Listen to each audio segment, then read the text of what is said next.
মধ্যে যারা ভালো রেজাল্ট করতে পারেনি তারা বাড়িতে বসে কাঁদছে। তাদের বাবা মা বলছে তোমাদেরকে পড়তে বলেছিলাম না, তখন পড়াশোনা করনি, খেলতে গিয়েছো, ঘুমিয়ে পড়েছো আগে, আজকে তোমার জন্য আফসোস।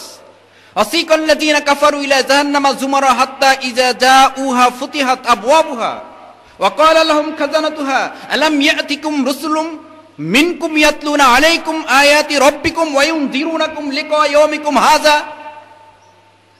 কি আফসোস দেখেছেন? ধাক্কাতে ধাক্কাতে যখন জাহান্নামের দ্বারগোড়ায় নিয়ে যাওয়া হবে, ফেরেশতারা দাঁড়িয়ে বলবে আলাম ইয়াতিকুম রাসূলুম মিনকুম ইয়াতলুনা আলাইকুম, তুমি এখানে আসছো কেন? এটা তো তোমার জায়গা না, তুমি তো মুসলমান, তুমি তো মুমিন ছিলে, তুমি জাহান্নামে আসছো কেন? আলাম ইয়াতিকুম রাসূলুম মিনকুম, তোমার কাছে কি কোনো রাসূল যায়নি? ওয়া ইয়াতলুনা আলাইকুম, তোমাকে কি কোরআনের আয়াত কেউ তেলাওয়াত করে শোনায়নি? লিকা ইয়াউমিকুম হাযা, আজকে যে তোমার মহান রবের সাথে সাক্ষাৎ হবে, তোমার জীবনের হিসাব তুলে ধরতে হবে, এই কথা কি কেউ তোমাকে স্মরণ করিয়ে দেয়নি?